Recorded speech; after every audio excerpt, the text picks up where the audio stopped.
So when I went through nursing school, we do almost 4 years of education. When I went into corporate, here's a training manual, there's your computer, we'll see you later. And I thought to myself, this is really stupid. Marketing actually doesn't fix your problems. It just makes those problems more evident. So if you're not answering the calls, you're not calling the leads, there's no amount of marketing in the world that's going to fix that problem for the person. So what I will do is that I think is how you build a successful business. All right, everybody, welcome back to another interview. I'm super excited to be here with Brad Ferris. He came to me at a really crucial time in my agency. He was able to help me a lot with some really important things when it comes to retention, show rates, all of the things that plague agency owners and they don't know how to fix. So I'm excited to talk about some of that stuff today, but also recruitment, because Brad runs a really cool recruitment service for agencies where he helps you place customer service managers and other things like that, which I'm sure he'll tell us more about today. But Brad, thanks for coming on, man. Thanks for having me. Yeah. So give us a bit of background on you. I believe you started in private equity in kind of the medical space, and tell us about that and then give us a glimpse into what you're doing now.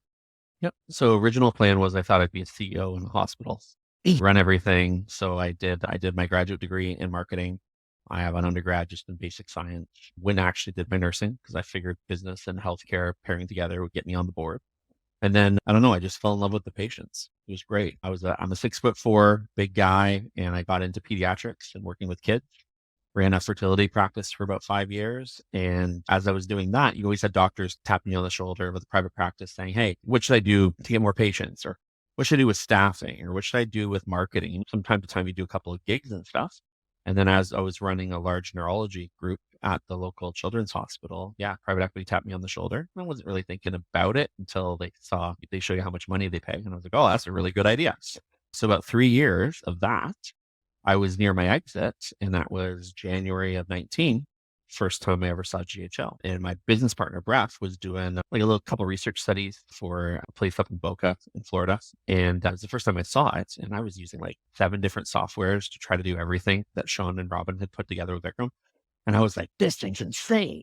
As I was getting near my exit, I was like, hey, I think we should build an agency together. And he had Clinic Grow already, and he had maybe 15 clients. And obviously with my medical background, we wanted to take over the world.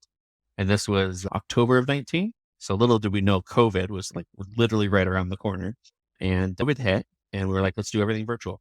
None of these doctors have a clue how to do virtual. They've never had to sell virtual, do virtual, built the agency just shy of 7 figures, came out of COVID, and we just keep jamming ever since. Love it. So you guys work with any medical practice, or what is the bulk of your clients made up of? We started working with every medical practice. And then as any agency owner, everyone's, hey, do you niche out or do you only do just one? We tried dental like you for a little bit. So we're doing more like implants. We've got a large varicose vein legacy client list. Did a lot of aesthetics. Ultimately, though, with what working with dentists was like, it was a positive experience, but a difficult one. And we really just focused, our best results were in aesthetics. That's what our team really enjoyed doing. So about 6 months ago, we 100% moved over to a cosmetic surgery, plastic surgery based practice. And it's done really well since. And it's just amazing how simplifying your campaigns, simplifying your fulfillment, your onboarding process, you're not having to do different forms for different clients or different things. The ad team's jamming, the client success team is enjoying it. It's way easier on our call center team. And those docs love spending money. They're not giving you a hard time about their ad budgets at all. Love it. So just plastic surgery, not like med spas, Botox, that kind of thing, or do you have some of those as well? So it would be, the way that I would define it would be, you have plastic surgeons, which have their actual fellowship in plastic surgery. You have cosmetic surgeons that might be a mix of general surgeons and other doctors that are doing cosmetic. And if they have a med spa, we are doing those services for them. But like the small little kind of like strip mall, get your laser lipo, it's not our style. Got it. And how many clients are you guys sitting at now? Sure, it's 55 right now. Love it. Yeah, so we've increased our average retainer quite a bit by doing websites, SEO, the call center. So it's a fairly higher price ticket than most agencies, but retention is pretty much around 11 months. Average lifetime value, our minimum goal is getting to 25,000. And then we're doing a lot of joint ventures, referrals, industry events, that old school marketing. Just we forget the the direct mail exists. We forget that those kind of wow welcome boxes and Dream 100. And just really getting into, we're older guys, so it's okay for us to be maybe a little bit more older school. But not everyone you can reach on Facebook or Google. Smart. I love it. And you differentiate yourself just by showing up and competing on proximity in that way, showing up to the events, doing the stuff that nobody else is willing to do.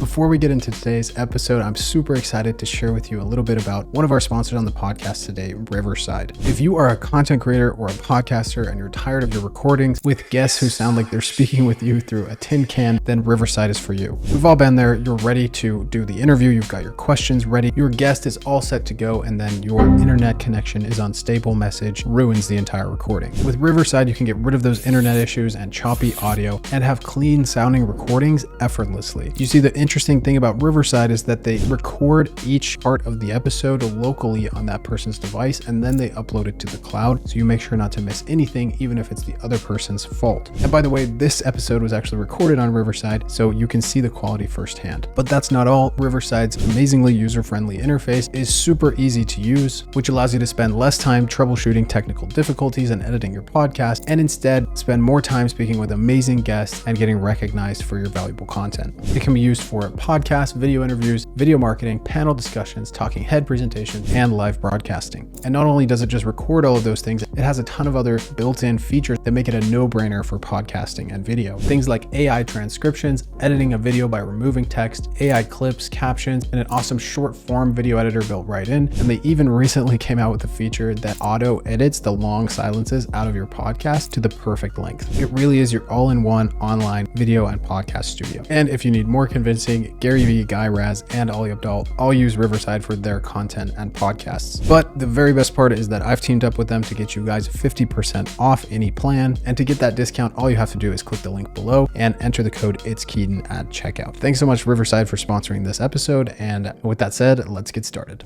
So the service, that the offer that you guys are actually giving, is it Facebook, Google, SEO, website, and call center? Or do you have a light version of that, or is it just the whole package? It's pretty much that package. That's where we've seen the most success.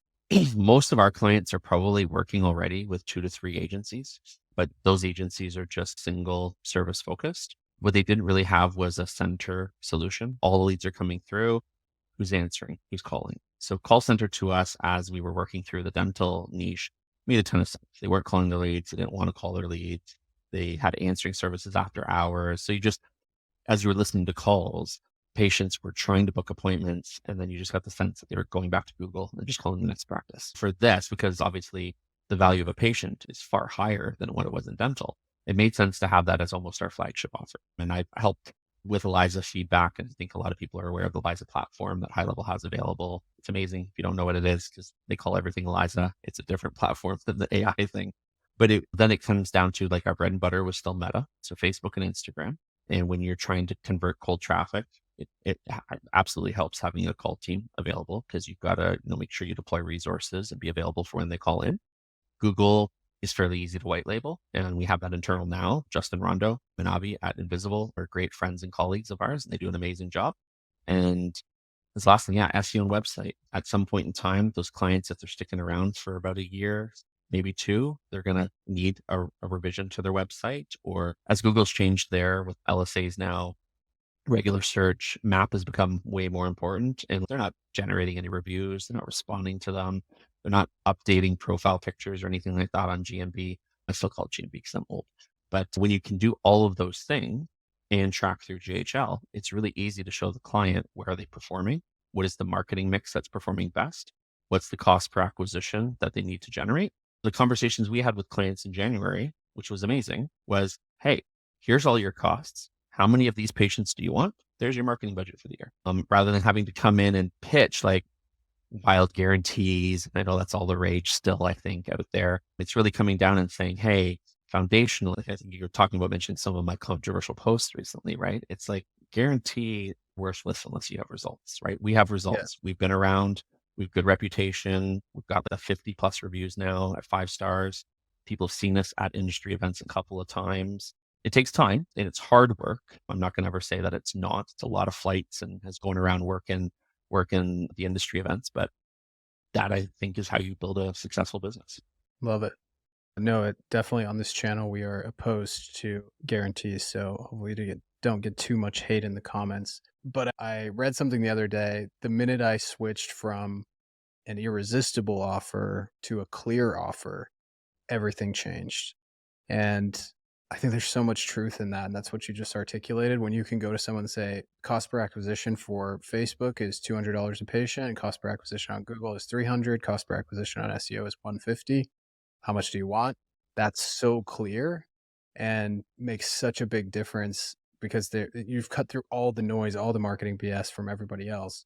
And the right person that you actually want to work with is going to be like, wow, this math works for me. Love that. It also allows you to have a more sophisticated conversation with them in terms of, hey, the bottom 20% of our clients, this is the ROI they generate, which is still positive.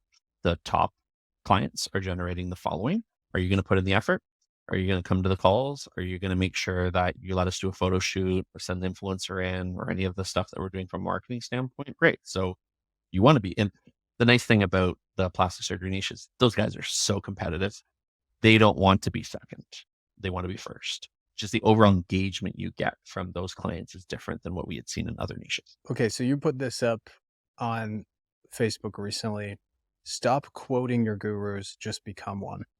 What does that mean? That's my Alex will probably message me about that. That's my mustache man comment, which is listen, I don't overconsume the content that's out there from all the different people, but I think everyone is going to quote about school or what this person is doing or that person is doing. And I'm like, hey, no offense. What he's really saying is the time that you're spending doing that, you should be grinding over here. And if you're actually going to put in the effort, that's what matters most. So that was my thing of you're listening to the noise, but you're not following the teaching, which is ultimately go put in the hard work, understand why it's working. Don't just take it for granted. Just don't go after read a book and do a guarantee and think, voila, I'm going to scale to an 8-figure agency. You're still going to have to do everything properly. And from a couple of guys that went to very prestigious schools telling people, hey, don't do education seems a little funny to me because obviously they're benefiting from how they learned, which is what they went to university for, to learn these complex ideas and things like that. I just think sometimes there's a little bit of a hypocrisy there. And I think giving a different perspective is important to people where I love my education. I value it massively. It obviously has helped me in a huge way. How much specifics am I dealing with every single day that I learned? But I was taught to learn a specific way. And now I can apply all of that to what I'm doing inside of my business. Yeah, I just think it's a little hypocritical that people are, don't do this, just listen to me. And I'm like, you're listening, but you're not actually doing. So just go and do it. Got it. And that's how you become your own guru. I think so. Listen, being a parent changes, right? And you're experiencing this right now too, right? I have 3 young boys. I consider them young men. I want to be their guru. I want to be their role model. I want to be that person that talks about faith, hard work, routine, ethic, making right decisions. Do I want them listening to somebody else? That's great if they want to, but we all should just have better role models in our direct life, which I think solves a lot of this whole, like, I'm going to spend my time on TikTok or YouTube or looking at reels all day. You're not building your business. You're just wasting time. Very important method. Love that. So the next one is when hiring, acquire attitude, then invest into expertise. I want to get your take on this, but I want to offer my premeditated bias against this one. I made a lot of hiring mistakes in my agency, and I'm sure will continue to make a few throughout my lifetime. But the ones that I have stopped making are going cheap and trying to invest into the experience of this person. And I've made a lot of hires that I would, in hindsight, say this was a mistake because of how much time I had to spend investing into expertise. Even though I was saving a little bit on money every single month, I was spending way more time on Slack and Zoom mentoring and trying to train this person up. So what's your response to that? And what do you mean by acquire attitude, then invest into expertise? I think it's actually pretty close to what you had mentioned. So that's why it's a fun spin. I'm going to look for attitude first. So if I take out entitlement, right? If I take out a more passive, melancholy life is all lack. I look for a more driven person, right? I'm not saying that expertise is not something you should look for. I'm simply saying if someone has all of the talent and the experience, but they don't have the drive, they have the entitlement, then you still failed because you didn't pick attitude.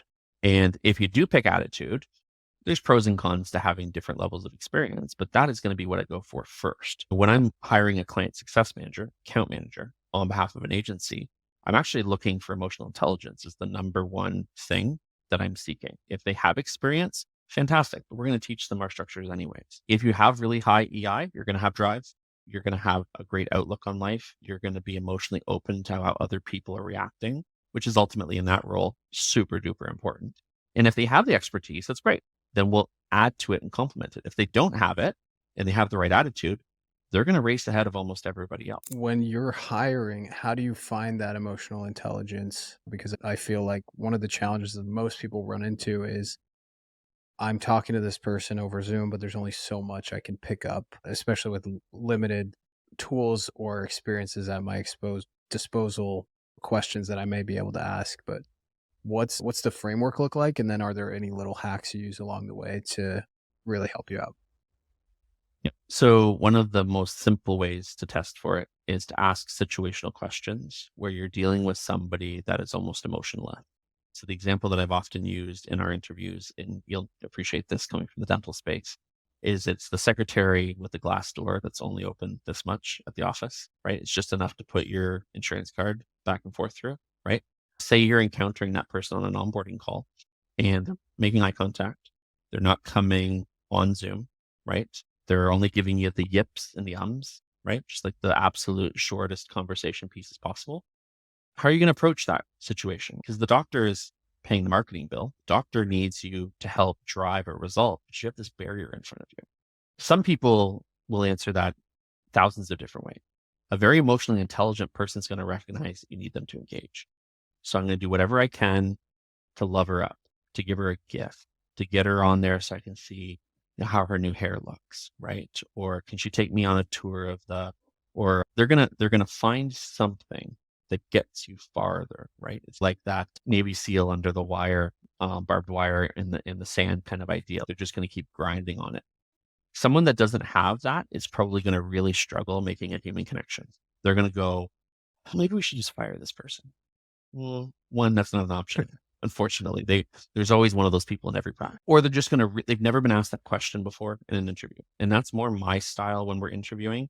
Is they are going to prepare for what everyone else does. If you ask questions that there's 0% chance that they can prepare for, then what you're really doing is you're testing their on the spur of the moment response, their instincts, and that's where I think emotional intelligence lives. Is can you make that connection with that person? And for a client facing role that for us, our client success managers might be responsible for 80, 95,000 in recurring revenue a month. They're very valuable to our agency.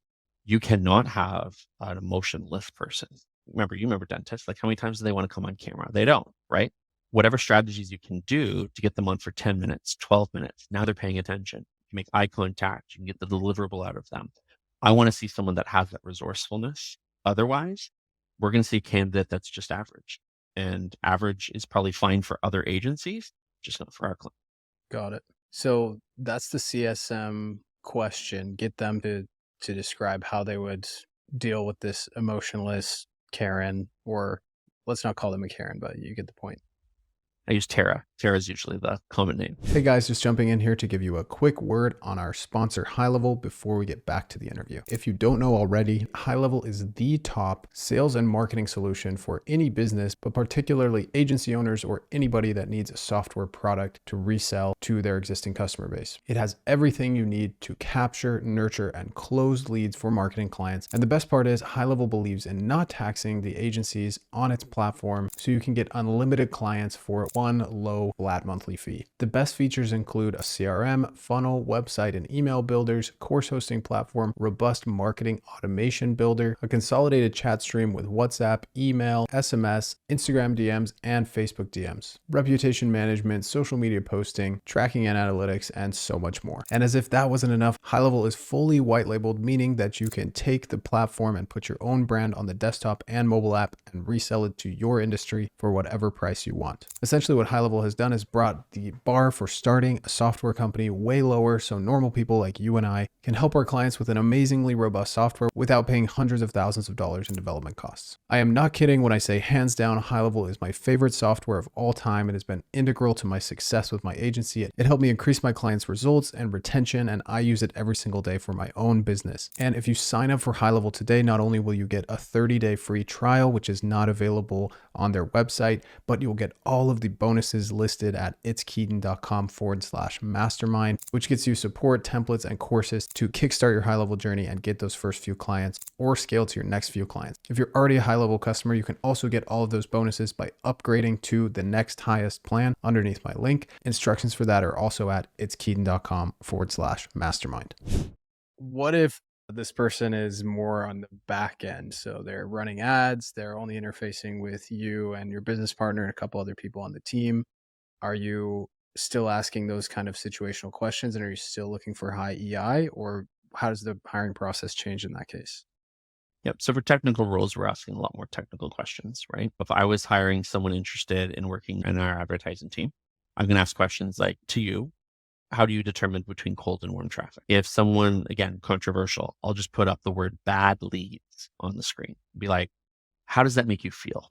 And I'm very passionate about that. If you've ever heard me speak at events, I don't think there's anything such as a bad lead. I think what we're talking about is intent quality, because quality is like subjective. That means you can ask like 10 clients, what does that mean? They'll give you a different answer. Intent, what they're really saying to you is they're not in the buying phase of where we expected them to be. If I get an advertising person, say they got a marketing background, BCom, say they've been a media buyer for a period of time, and we all know that everyone considers themselves some copywriter or media buyer, they should be able to articulate their style, their approach, what's important to them.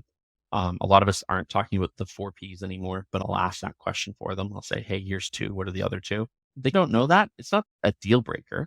It's just, it tells me they're not thinking in that way. Placement to them just is digital, right? Rather than reels versus static post, right? Mm-hmm. And if I'm going to pay, which a lot of them want to be paid, I need to know that they have the capability of thinking outside of the box.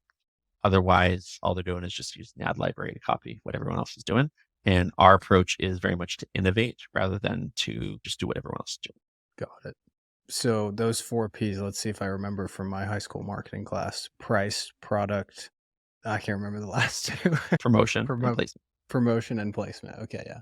And then the fifth one that kind of came out in the late 2000s is the person, right? So it's your avatar development, right? So you can have all of these amazing Ps, but if it's speaking to the wrong avatar, the wrong person, then ultimately it's not going to be successful. That's where kind of irresistible offer was a little bit of don't listen to the guru, become yourself, because that's not in any of the books. Yeah. And the offer is a blend of promotion, right, and price and product. But a lot of the time, I really work with my advertising team to sit there and break down 2 different headlines. Why is the patient reacting to it differently? It's probably because of one of these rather than the irresistible offer. It's more, listen, it's a great book. It's just simplified down for an audience that probably wants to consume something a little bit more simple. I think it has great lessons in it. It's just not as advanced as I think it should be. I think there's a higher level conversation for him to have with the audience. Fair. I think a lot of people just read the easiest thing and then missed the entire rest of it, which is really the basis of the book, is write down everything you could do, then go back and decide which ones are the most value and the least amount, or the amount of work that you're willing to put in, and then build your product based on that, or build your offer based on that. And everybody instead is just saying, oh, I can just offer the exact same thing and say it's guaranteed at the end. I'm good to go.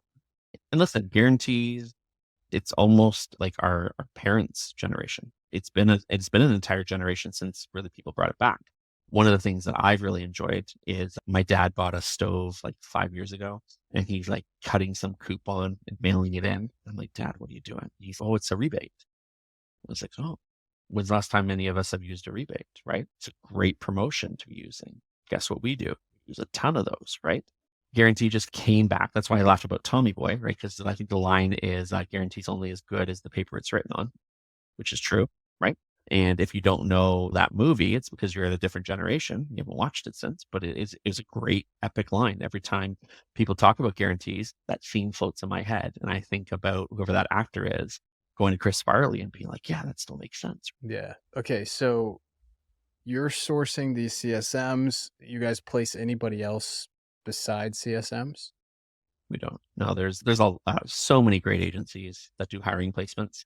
That is really our jam. That is our expertise. That I mean, I think we've done almost 100 in a year and a half in Wow. terms of placements. There's great fractional companies out there that offer, hey, you pay them and they place the person and they do all of that sort of stuff. My clients are coming to me wanting to own the talent. They're just coming to us because we can both find, develop, train, and mentor. And then it's a little bit of a fractional approach where they can keep coming back to us for continuous improvement and coaching. So I have 4 senior client success managers that are part of our mentorship program. So say they're struggling with onboarding clients or upsells or just having a really hard time generating referrals or something like that, they can come back to us for like tune-ups. Okay. So it's a mentorship program combined with the CSM placement. So it's a weird model, but it makes sense if I explain it this way. When I went through nursing school, we do almost 4 years of education, not just in class, but hands on. So it's called called a preceptor. You're given opportunities throughout your training to be precepted by somebody that's far senior, very experienced, and shows you how to do everything. When I went into corporate, what was interesting to me was that was the life I'd been in for 10 years. So they were like, here's a training manual. There's your computer. We'll see you later. And I thought to myself, this is really stupid. You would actually be far better investing in that person, not just in the manual, but like with whoever the senior person is, right? And actually like going through and mentoring them, but not just doing that for 6 weeks, but I'm still close to some of my nursing mentors now 15 years later. And it always stuck with me that if I ever had the opportunity to show all the HR people that they were wrong, that was the model that I wanted to do.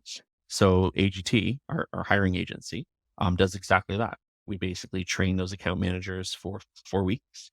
Then when they go into whatever agency they're hired by, we are still there mentoring them, just like a preceptor would in medical school. I see. Okay. And are they paying you for the opportunity to be trained up to become a better CSM, and then you're also making money from the placement? Or how does the business like how do the economics work for you guys? Yep. Economics, unfortunately, are completely on the agency. That's the investment. If someone's willing to put that type of investment of quality, and again, we're not talking about a huge investment. It's very cost effective because we have scale and efficiency and all that sort of stuff. But if you're willing to invest somewhere, say between $4,000 and $7,000 into a hire, which I think most people are in our positions with good agencies. So we're talking most of the time agencies above 40K a month are looking for this type of person to take over all the client communication, onboarding. We have a beautiful job scorecard that we give to the agencies.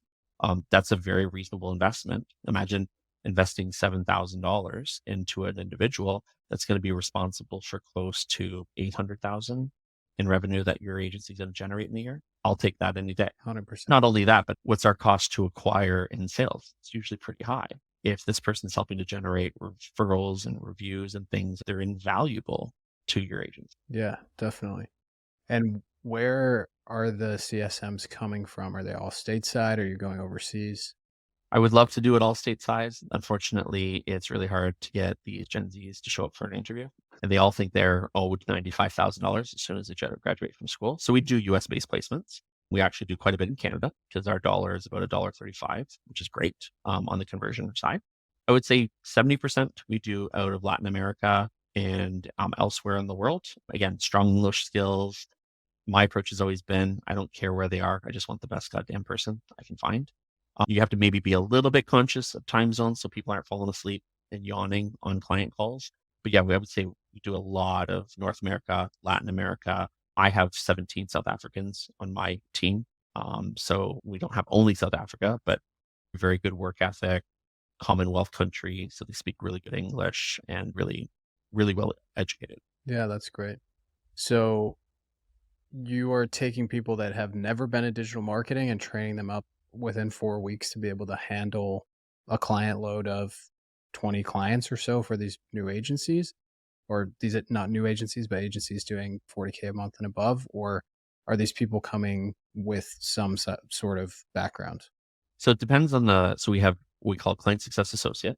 client success manager, account associate, account manager, depends on the agency that you're coming into. If we were hiring someone right out of school with a BCom, they've got a bachelor's of commerce, they have a really good foundation. They're probably coming in as an associate, meaning that in medicine, we call it a scribe. They're doing a lot of documentation, agendas, emails, follow-ups. You might have a more senior person or still the agency owner for 4 months on those calls, starting to transition and train that person up. Client success manager, account manager is probably coming already with experience in customer service. One of the secrets that I've had a lot of success with is people that work on very high-end yachts, right? So they're used to putting the ice cubes into Jennifer Lopez's drink on one of the yachts. And the way that they have to organize their day, organize the client, all of the little things, the documentation, translations really well over to the digital side. Some of them will need tune-ups on the strategy, but that's usually, again, one of the hallmarks that I'll work with clients on is if you need an account manager to do a custom strategy on every client, you don't have an agency, you have 50 custom clients, right? And I'm a very big fan of making it streamlined. So on my team, as an example, I have a dedicated strategist on my client success team. Their job is to talk about the promotions or the campaign changes or anything like that. My client success team is very well educated in marketing, but we have the strategist for that specific reason. I see. Okay. And the course that you're putting them through in order to be ready to be placed, what's the secret sauce there that they're learning that these other CSMs that somebody might just get off the market wouldn't have? Well, that would be like a whole other podcast to talk about. But I'll give an example. So when you and I both had a dental agency, right? So sometimes we get on calls and we say, "Hey, what do you want to cover? What do you want to talk about?" And the client will do what's called bushwhacking, right? They sit in the bush and they're like, "I want to talk about this." And you're not prepared for it. The really big things that we teach is when you're having that client call, there's a request for an agenda. What do you want to talk about? What do you want to review? What do you want to cover? If the client comes to that call and asks for something else, if we have the preparation and we are equipped to answer it, we absolutely will. But if not, it'll be on a follow-up item later. And I just always find that agency owners, because we're so dynamic, we're the unicorns, we can get on those client calls and jam with the client on any topic of things. But when we go to someone other than us, there's a drop in performance. And it's not a bad thing. It's just that's why they're not an agency owner. We want an account manager to be confident, capable, and able to do the job. So if we don't give them the right structures, they're going to struggle. And for a lot of agencies, that's where they come to me and they say, I need an account manager that knows SEO and website. And I'm like, whoa, maybe you actually have a little bit of a structure problem in how you're doing your client calls.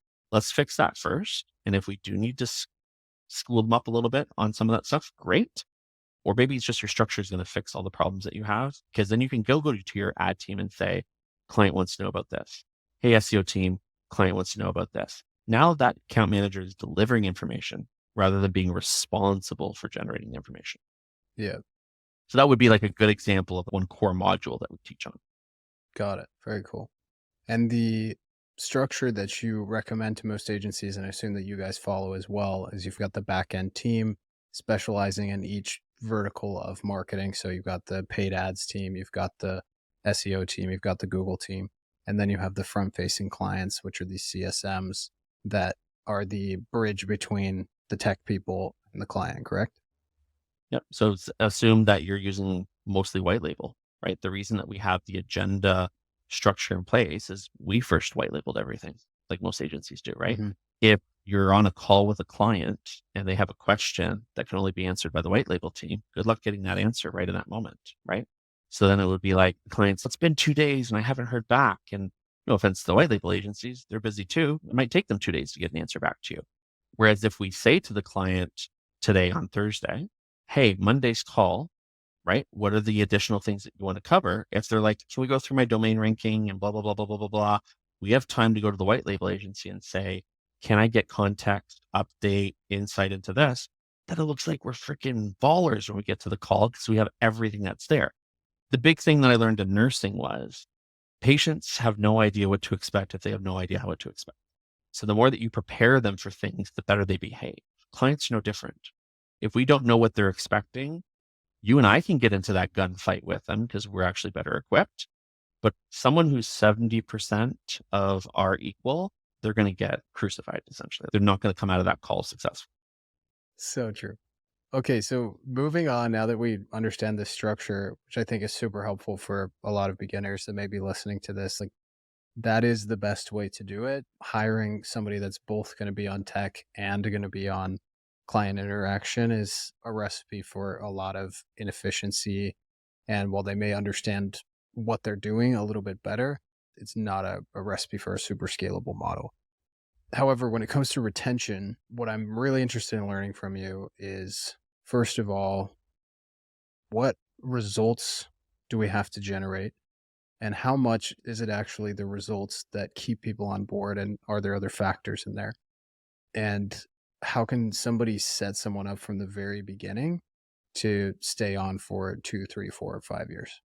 It will depend on the sales process in terms of the expectations the client comes with and the expectations that were set. But for us, some of our OKRs, as an example for client success, I'm really transparent with, right? As soon as we want to go live within 5 days. From the moment that we have the welcome call, not the contract, sometimes clients will take a week off, but the moment that they have the welcome call, we expect ads to be live within 5 business days.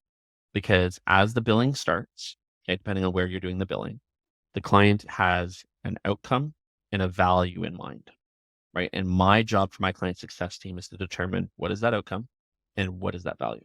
Because if we don't know, we're guessing, right? Good luck. Once that ad campaign is live, so essentially 7 days from the welcome call is when we want our first prepaid book patient. Because then we can say proof. We have their money, which shows intent. The person is booked, and because we're usually collecting at least $100 to $300, their ass is going to show up, which is great. And that really just reduces both the anxiety and helps to reduce the expectations and helps to add the value right away. And then we just keep cranking it. And that's all that our team obsesses about. If we have to launch 4 funnels to get that first patient in the 7 days, that's what we will do. And again, if you have a dialed in system with a market, got great creatives, so your 4 Ps, because you're not just doing an irresistible offer, then all of a sudden it's a really easy transition. Now, that being said, we are selfish. We hook up GHL to the website, to all their tracking phone numbers, to their Google business profile.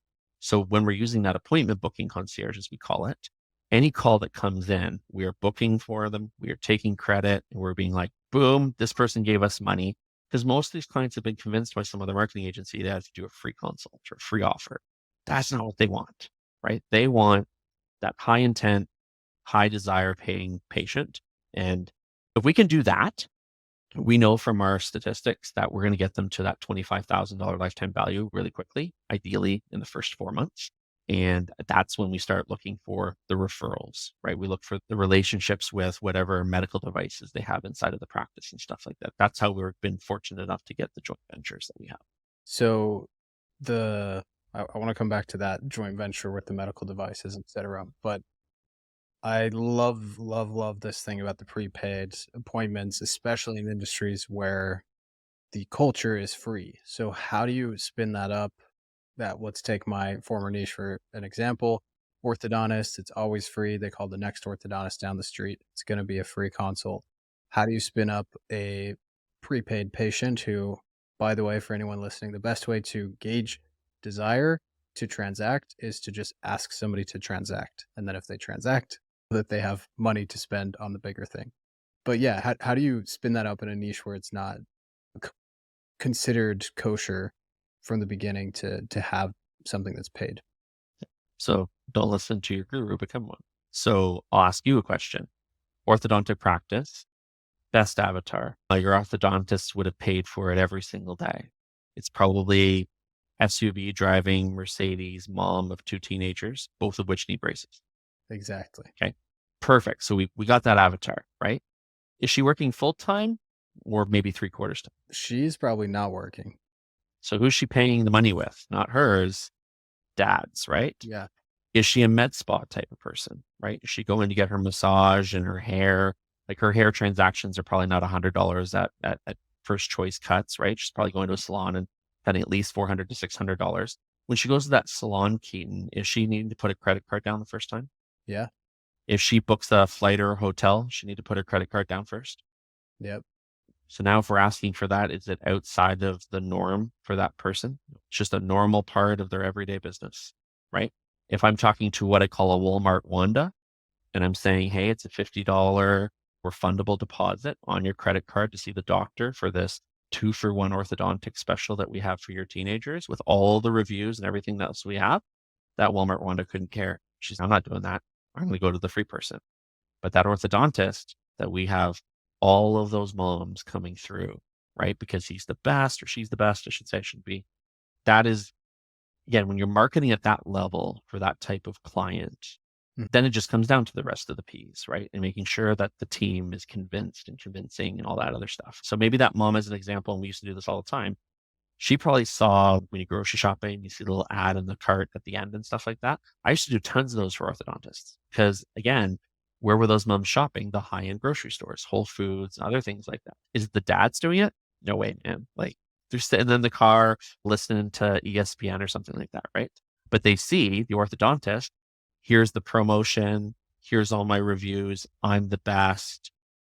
Is money as much of a concern for them? No, they just want the best for their kids because where are their kids going? Ivy school. Yeah.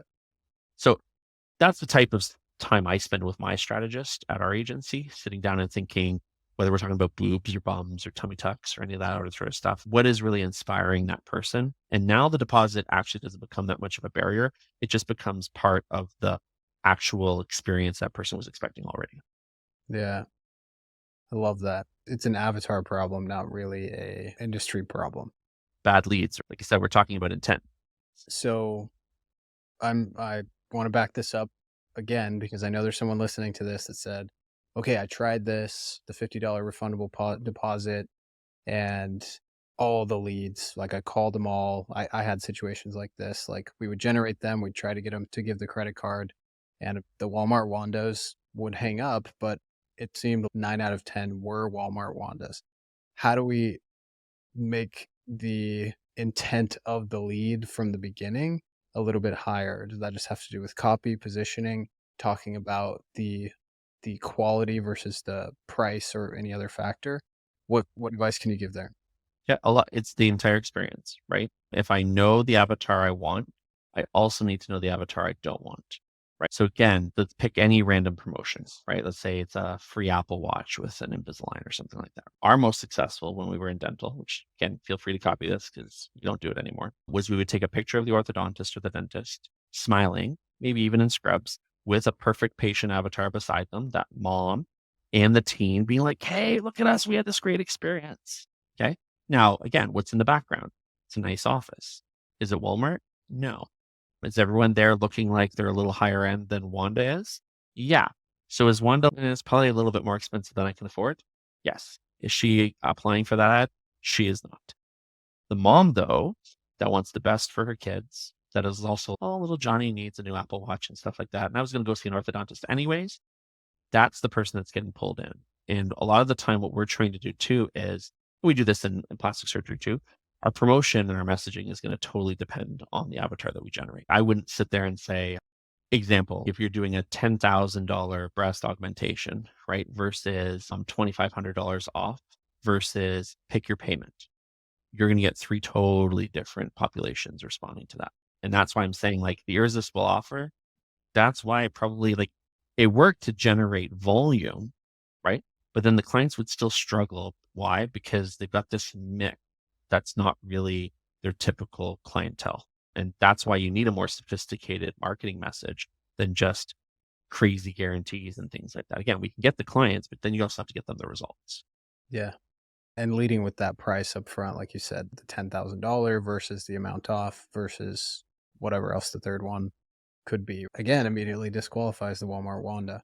Love her, but she's not going to be the one clicking on that ad if the price tag is right there.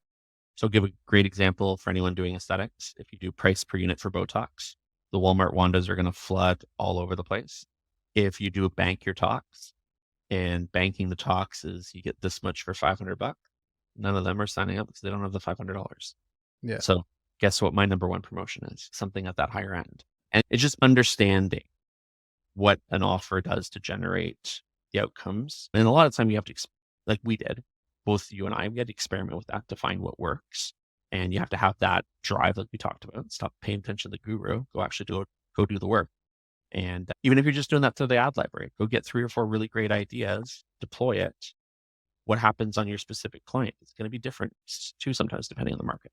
Yeah, I'm loving this because you're one of the few people out there that I know is just like 100% real with all this stuff. And you've got the years of private equity experience, like hands on patient experience to back it up. So, following up on this, another common, my clients aren't getting results because of this things is they're not calling the leads.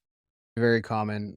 Somebody who's not in the position to hire a call center or bring in a caller right at this point and wants to coach the office on this, what would you say to them? And then what would you say to the person who needs to build a nimble follow up team to help the client on a budget? How do they do that?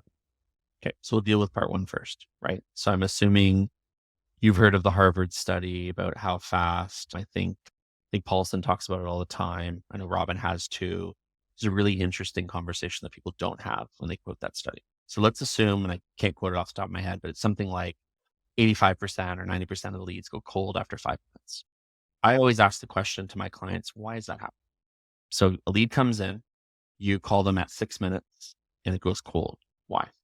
I have been having some thoughts on this recently. I'll tell you what I think is because I have the data to prove it with my clients. They're I want to calling hear yours because they're mine, calling mine's going to be yeah, conjecture. they're calling the next business. And if that business was successful getting them on the phone, that's why you're not getting a hold of them because they may have booked there already.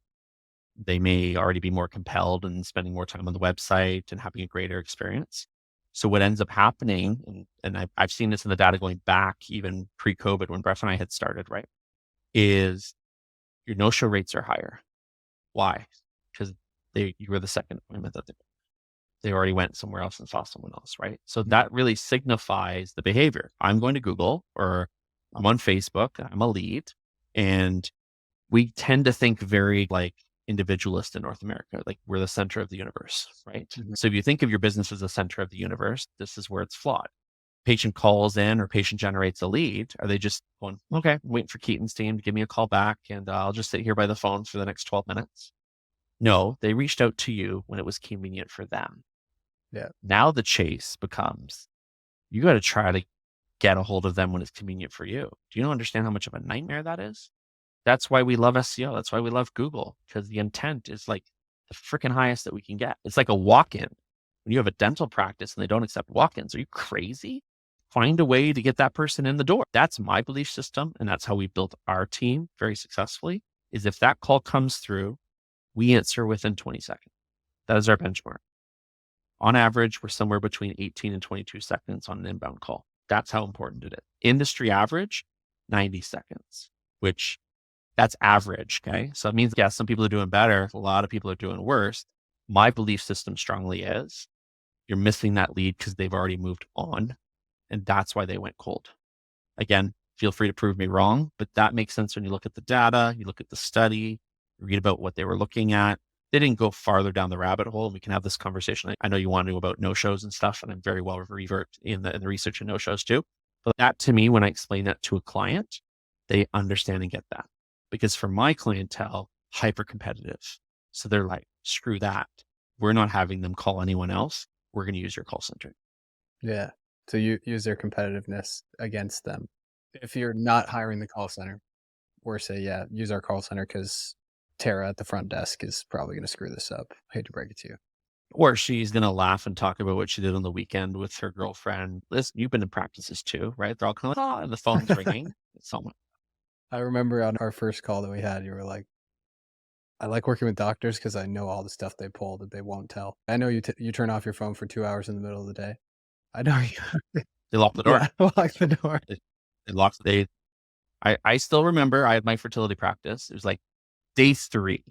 Okay. And I was up at the front desk and I was trying to look at referrals and they walked at 12:01 to the door and they locked it. And I said, what are you doing? They said, we're going to lunch. I was like, why are you locking the door? We're going to go into the back room for whatever it was, 90 minutes or something like that. And we don't want to be disturbed. I was like, if someone comes to pay their bill, they'll have to come back. I'm like, and they thought I was crazy.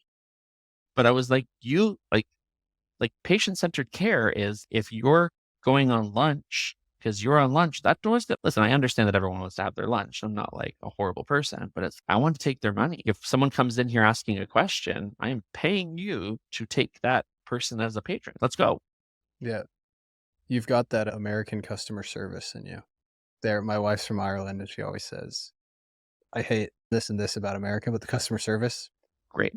And yeah, I get it. Everybody wants that nice lifestyle, but if you want to grow, you have to act like you want to grow. Okay, so now version 2, I'm a agency owner with 3 clients. I have a client going through this right now. I have 3 clients. One of them wants a call center, maybe needs it, can't really decide. They're getting like some free they're doing free consults and all of them are no showing and they're trying to diagnose what the issue is. And they think it's the front desk lady who just despises the marketing team. So they want to bring somebody in, but it's probably just for 1 or 2 clients. What's the best way to get up and running with something like that? So to me, this is exactly what we did day one when we started it. And remember, I told you this, like everyone said, don't do the call center. They said it was a really bad idea. And I was like, oh, I think they're wrong. I think this is going to be really successful, which it's great margin business. So say you're going to do this for 3 to 4 clients. Say you're even going to cover the cost, right? Say you happen to have a $700 buffer in your agency where you can afford to do it. Grab someone from Latin America, bilingual. You're literally going to post an appointment booking specialist, American accent. That's exactly what you're going to post. It's unfortunately going to be someone who was deported by Trump's team and is now living somewhere else, but that's fine. We're not judging. And what you're going to say to the client is the following. We're going to offer the service and we're going to prove to you that this is effective. We still want Tara or Karen at the front desk to make a call. Okay. But what we're going to ask is that any calls that she misses, they come directly to this person. And what we'll do is we'll measure the success after 60 days. Fair? Great. The reality is you're going to beat Karen to every single one of those leads every single time, right? So it's not even like we need one or the other, right? Karen's just not going to pick up the phone and make the phone call, right? And the reality is that she's doing this, looking at the phone the whole time that it goes. So immediately what you're going to say to the client is, hey, Mr. Client, we had 200 phone calls come to us last week. Are you sure Karen's doing her job? We would love to be able to answer all of those, but fortunately, we actually need to have a second person if we're going to do that. Would you like us to send them to voicemail, knowing that they're probably calling another practice, or would you like us to answer? And that was the fastest way for us to add our second and third agent, was doing that. So for most of our clients, we are calling our own leads, but we're also doing all of their overflow because a call that's answered, talk about the Harvard study, right? We talk about MIT, I think there's 5 or 6 of them now. And we say, hey, do you understand that that's money just going goodbye? Dentists are perfect examples too all the time. They'll say, we had 30 new patients last month. We had a great month. They'll say, wonderful. How many did you miss? Because 30 tells me nothing. 30 tells me like what you converted. What if it was 170 that you missed? You're not going to invest in my $500 a month agent service or whatever you decide to price it at. To me, it was the easiest solution to provide. We have about 65% of our clients on our call center. Nice. And when you say it's high margin, what do you guys sell it at? And what are the economics on the back end? It's my secret. I can't tell you that. 35% profit. So we have a mix of mostly Latin America and South Africa. We have a little bit of Philippines in there because we're 24 hours because we work the time zones really nicely. Okay. We get paid on a base. And then just Decompuzo is a great person to speak with as well from Dedicated Office. She's a great white label partner. If you need somebody as well when you're starting out, just a shout out to Adi. It's a price per minute after that. And what that allows you to do is obviously cover your labor. And then pretty much anything that you're using on top of that is going to be almost entirely profit. For us, I would say our per minute cost is probably somewhere around 70 cents. And we're charging north of $2. Sweet. And are you just manually or automatically rebilling that through GHL, or how do you manage the? Beautiful thing with GHL, if you go into your agency settings, is they did this about 6 months ago after I asked them many times to do it. They have all of the talk time already calculated for you on every sub account. You just have to pick your time ranges, and that we send a screenshot to each client, which is bill it directly through Stripe. Cool. So you're not actually marking up the telephony costs. You're obviously billing that as well, but you're not. You're just billing once a month for the minutes that you did. Now, some clients won't use all of their minutes. I would say our average client, they're probably getting billed an additional $700 a month for the volume. You do that across the 34, 35 clients that we're offering that service for right now. Plus you're already profitable on the base. It becomes a very profitable business unit for you. Got it. The biggest challenge I had in when we had our call center was quality assurance, and that comes with hiring the right people, obviously. But what processes do you have in place to make sure that the right scripts are being followed? And is there a fair amount of overhead with those managers of the callers type thing? For our team, we have a team of 17 agents. We have 2 virtual assistants that are dedicated, say $1,200 a month is pretty much what I pay for those, just to audit calls. Every agent has to submit their 2 best, their 2 worst, and then there's some random number generator that my team uses for like how many regular calls should be audited. Any client complaints are audited automatically anyways. And then we have a really simple scorecard. Happy to share it with everyone here. It's a score out of 25, and it's, did we nail the greeting? So it's the practice name, gratitude, hey, thanks for calling, and use your name. The second component of that, worth a couple points, is did you use their name 3 times? So did you get their name? And then did you build the connections? Did you place the pain? That's normal for all of us. We all understand that needs to be part of the script. Did you give confidence and tell that person that you can help them? After that, it just comes down to, did you execute the appointment if they were interested in booking it properly? And did you get the deposit? And anytime that they score less than 18 out of 25, they go to training. I have a dedicated trainer because our team's obviously big enough now. And we have training sessions every single day. And they have to go and they have to nail it at least 3 times with the trainer, and then they come back. And that just helps. Very similar to a really strict sales team. Hormozy has done this many times with his sales teams on his podcast, and he's talked about it, where if they're just drilling every single day. This is the script, it's automatic, it sounds natural, but if you're letting them wing it, results are going to be all over the place. So that's one really key thing. The other thing when we're hiring them is we actually give them the script and we ask them to follow it on a Loom video. So we say, this is the script, follow it for 2 or 3 minutes so we can hear tonality, accent, how crisp they are. If you do not do this video, you will not be evaluated for this position. It says it very clearly in the job posting. And we'll have people that will email about an update, and I'll be like, you didn't send a Loom video. I don't care who you are. Seriously, though, like if you're listening to this somehow and you're trying to get a job and there's a requirement to submit a Loom video, just do it. Just do it. Just do it. Yeah. How's your retention on those reps? Really good. Really good. So the downside to this is you do have to pay them well, which is why you've got to nail your pricing, right? We, for a long time, were charging $1,000 a month as a base. That was still very profitable for us, even at the size that we are at. But I think the usage is really important because you're going to have some clients that use more, some clients that use less. The big thing that we did as well is we determined probably in the first 6 months, Keaton, that we had like our overachievers like you do with any sales team. And that's how I think of them. I think of them as customer service, but business development reps. So we hire business development reps essentially to do our calls. Our average performers, like they would hang out around like 8, 9 bookings instead of getting to 10 or 11. So I was like, okay, they need an incentive to get to 10. So we were like, cool. Every time you hit 10, here's the bonus that you get 10 bookings, get a bonus. 10 bookings in a day. No, sorry, in a week. Because Okay. when you're trying to book for a $20,000 procedure, it's a little bit more. The booking rate's going to be a little bit less than maybe for booking an orthodontic one. But you could use that, say you're in a high volume chiropractic business agency, or you're doing this for roofers. It's just whatever you think the output should be, right? You want to dangle an incentive. So for us, it was like the middle group struggled to get to 10. Then we saw it after a couple of weeks that they were doing really well, but they were at 16, 17 on average. And I was like, okay, I'm going to incentivize 20. We actually just had an agent for the very first time hit 54 bookings. So I only had incentives up to the 40th, and I had to create a new tier. So what does that do? That incentivizes them to know when an inbound call comes in, they're going to answer that call because we know that the booking chance is about 24% on that inbound call. If they have to call out all day, it's maybe like 3 to 6%, right? So immediately it incentivizes them. They get off a call, there's another one coming in, boom, I want to answer it, right? Because he did really well on the week that's a week, right? So they still have the other 3 weeks of the month to get their incentives. So you're still paying them a good hourly wage. We're just saying to them, hey, you're telling me you want to make 30% more. Here's the ability for you to make 30% more. And it comes down to following the script, getting the deposits, being really good on their audits, and obviously being available, not going to the bathroom for smoke breaks and all this other sort of stuff. And every single one of them has a screenshot software. So we know exactly what they're doing during the 8 hours that they're working for us. Got it.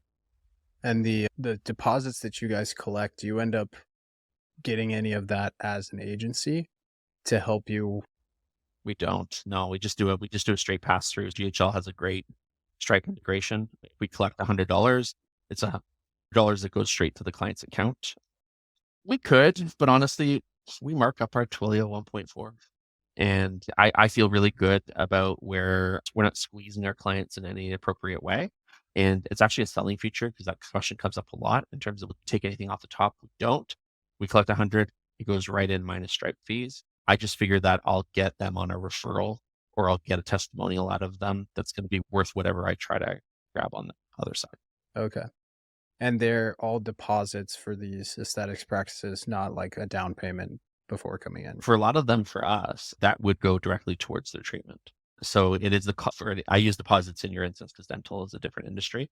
But for our clients, if we're collecting a $300 consult fee, that's the fee of the consult. It's $300 to see the doctor. And if you decide to go through with the treatment, that 300 will be applied to whatever your procedure costs. Okay. But it's not refundable. Going in for a medical spa, $50. That no person's coming in for anything less than $50. So that's going towards whatever the treatment is going to be. Got it.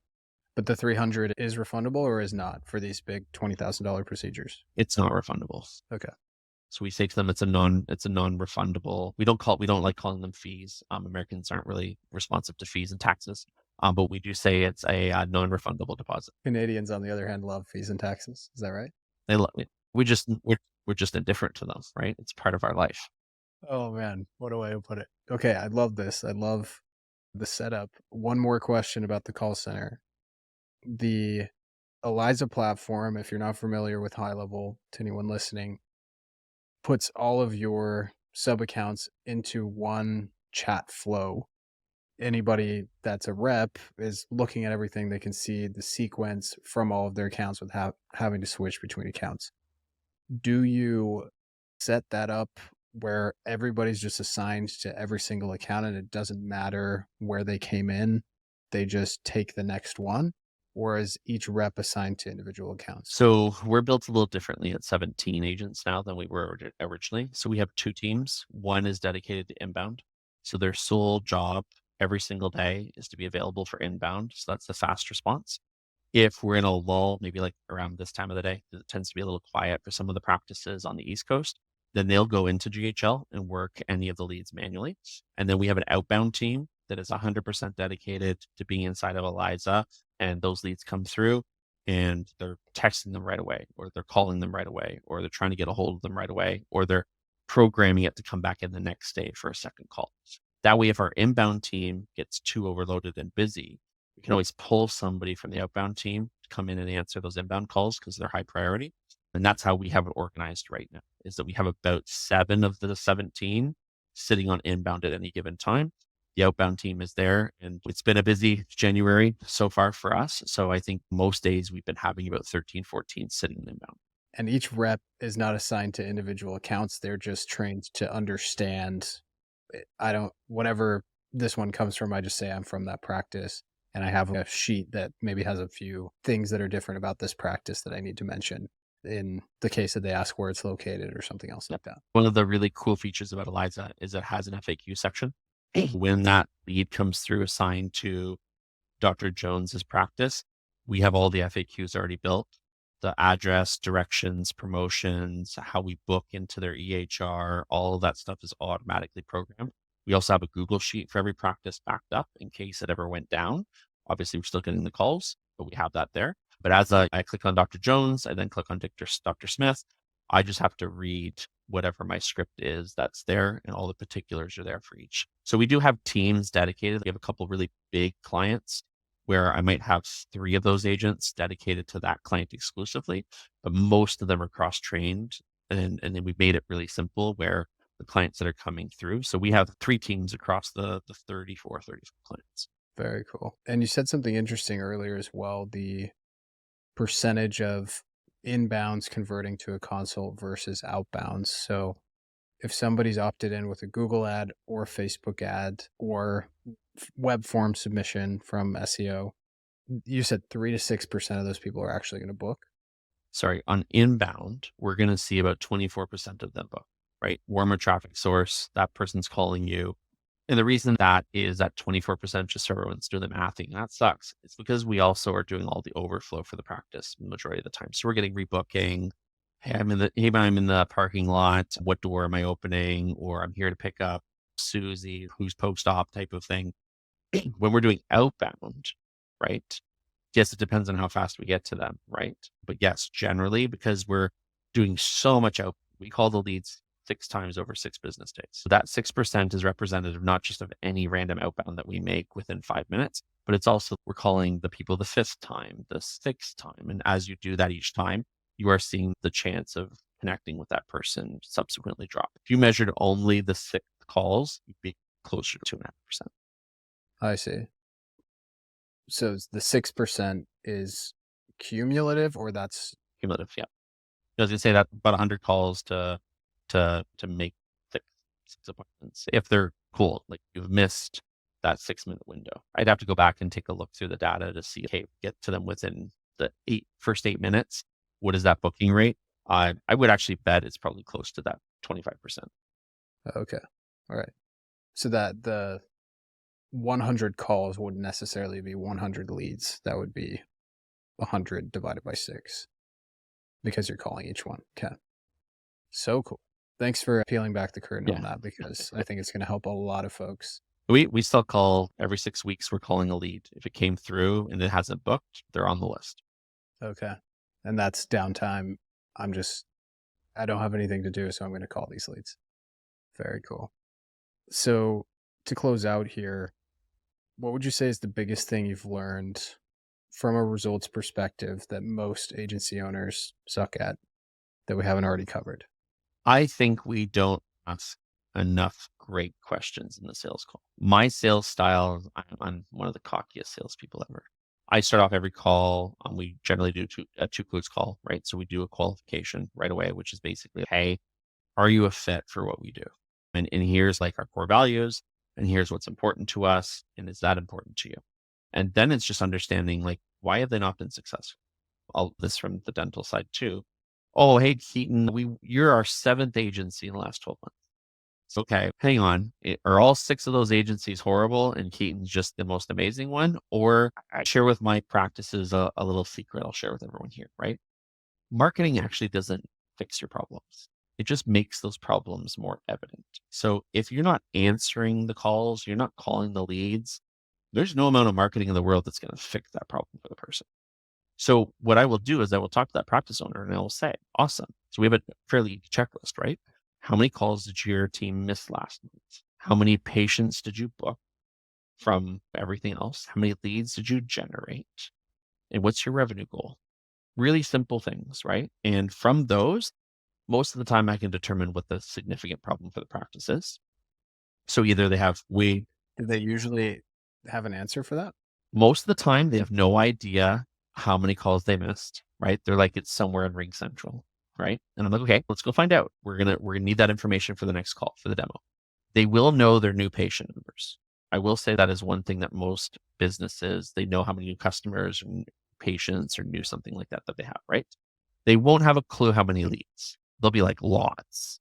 And from where? I don't know. And they will be able to give you the revenue goal.